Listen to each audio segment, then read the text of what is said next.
Do you feel like something's always a little off, like your emotions hit too hard or not at all, and no one sees the battle you're fighting inside? That might not be just anxiety or burnout.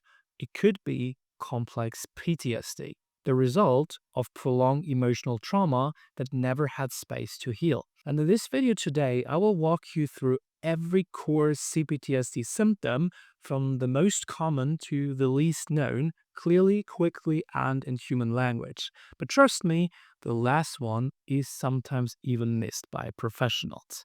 Let's break it down so you can finally make sense of what you've been carrying for so long. Welcome to this week's episode.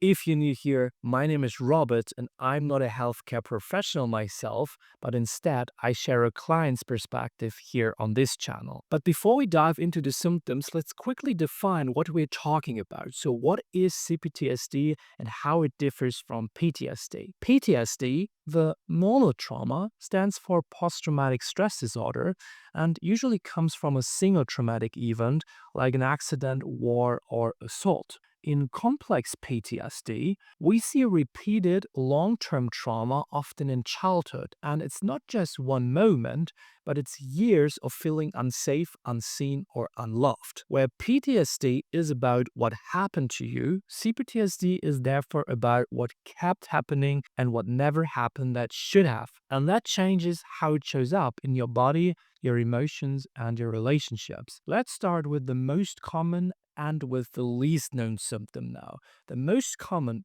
is big emotional swings, also known as emotional dysregulation. Everyone with complex trauma knows this symptom. It's when your emotions feel like a roller coaster, but in a pretty bad way. One moment you're calm, the next moment you're overwhelmed, you're angry, or in tears. You're not overreacting or being moody, but it's your system that is still wired for survival, like it's constantly bracing a danger. So these heavy emotions come out of protection. Symptom number two, always being on edge.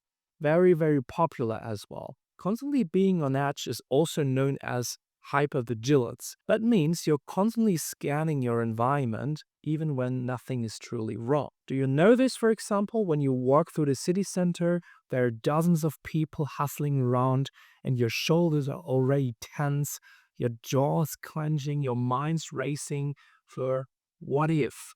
And it's not paranoia, it's your nervous system that's been stuck in high alert mode, trained to expect something bad happening. Even rest can then feel unsafe, for example, when you're around other people, because safety never felt guaranteed. And by the way, I also made a full episode about the symptom of hypervigilance up here. Symptom number three, overreacting to small things. This third big thing is an easily triggered nervous system. And that's very common in traumatized people who are also highly sensitive or neurodivergent. When you have this symptom of overreacting to small things, then a look, a tone, a small change, and boom, suddenly you're in panic, you're in rage, you're in shutdown. And others might say you're too sensitive, but what's happening is that for your body, it feels real and urgent. So let me be clear here. It's not the sensitivity alone if you have that. It's your nervous system that reacts before you can think, because in your past, small things often weren't that small. The good news is a chronically triggered and dysregulated nervous system can also be calmed down. There are a bunch of re-regulation tools and resources that you can learn to effectively manage intense overwhelm and the feeling of being easily triggered. And I've gathered tons of those resources, skills, and tools during my years of therapy and put them all together in one workbook called Re-Regulation Resources. And I share this workbook with our premium members. You can download it for free as well within our 7-day trial. If you want to do so, just go to understandable.net, start your 7-day trial, register, and as a member, you can then access our courses and classes. And right here, you can then go to the Re-Regulation Resources workbook. And when you open it up, you can, download the full workbook right here. Symptom number four, trouble sleeping. Sleeping issues are also very common for complex trauma, and I'm struggling for years with that problem that I can only sleep alone and not with other people in a room, for example. For other people, it's like waking up wired, waking up tense, or from nightmares, but leave them drained. It's because your body doesn't fully rest because deep down it doesn't feel safe enough to let go. And this isn't just regular insomnia, but your nervous system in survival mode again. Symptom number 5, reliving and re experiencing the past. The fifth most common thing is therefore called flashbacks. And it's often that you don't just remember the trauma, but you feel like it's happening all over again to you, meaning a sound, a smell, a moment, and suddenly you're back there even if you know you are not rationally. It's also a full body experience quite often and not just a mindset thing because trauma is stored within your body, as for example, Dr. Peter Levine always says. Symptom number 6, avoiding anything that feels unsafe. And this is a classical one. I have been avoiding myself for years, and when you have that, you steer clear of people, of places, and even thoughts that remind you of what hurt in the past.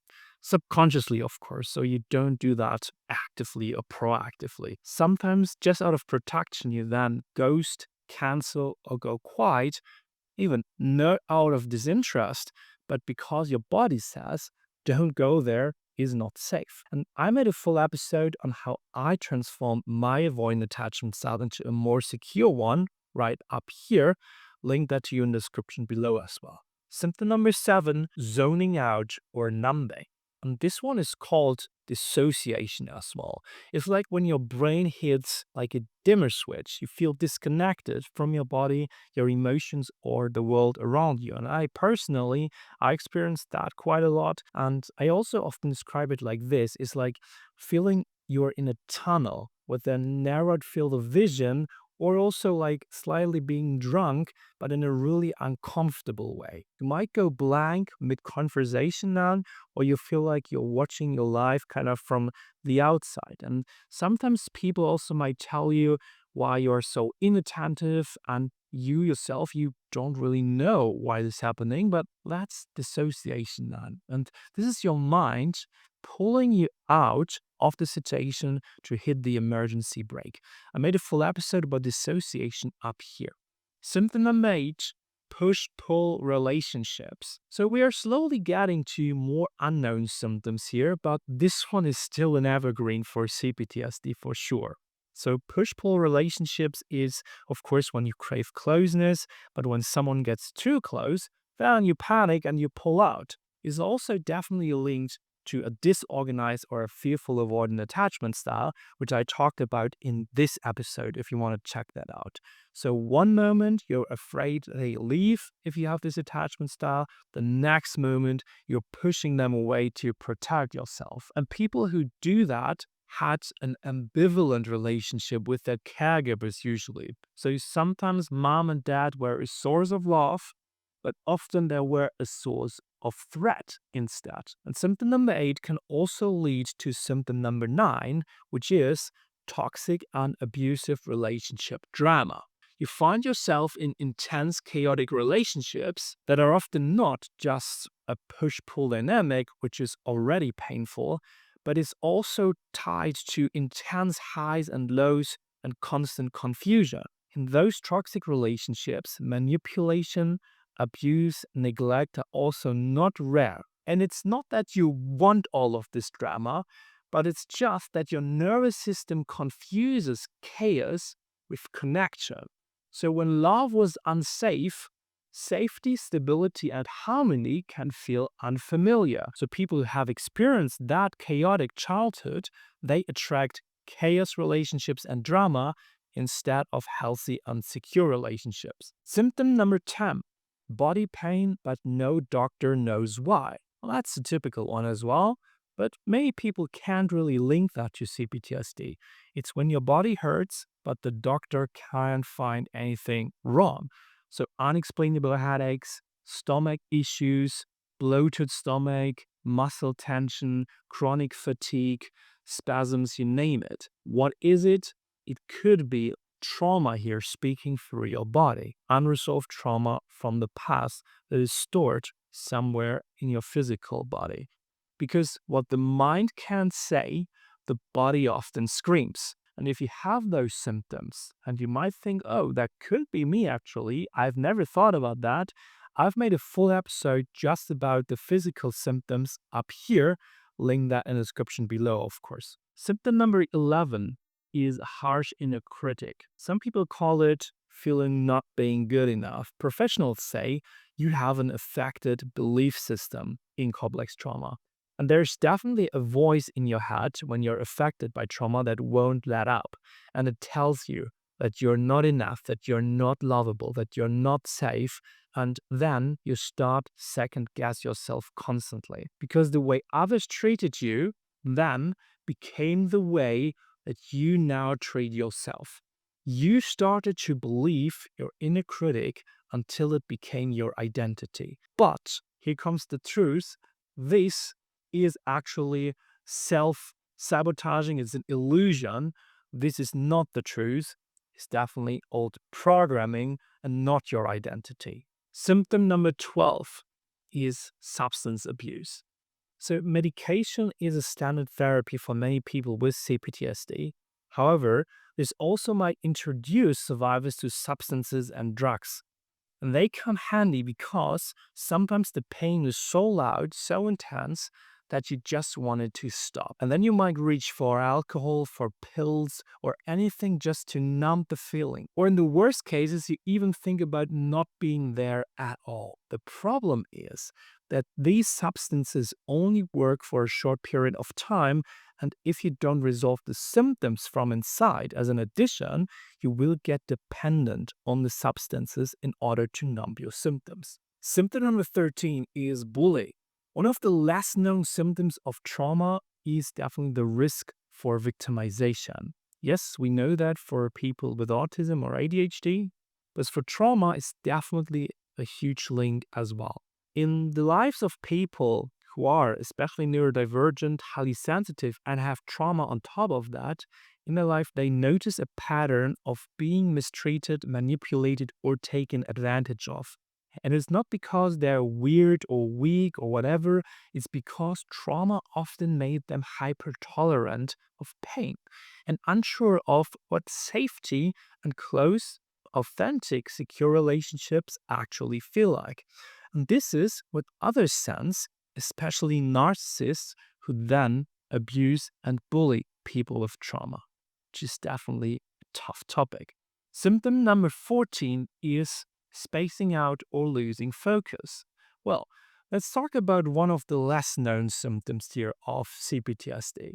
And maybe you can relate and you didn't know it was trauma, and maybe that's you now. You read the same sentence 5 times, or you drift out mid-conversation without meaning to. Other people quite often say to you you're inattentive, or you might have ADHD or something like that. But the truth is, not at all. But your brain is just overloaded. And the disconnecting is its way to staying afloat. And now let's talk about one of the most invisible symptoms of all of them. It's called missing memories and forgetfulness. Yes, it's also potentially a symptom of complex trauma, but this one is rarely talked about in the context of childhood trauma.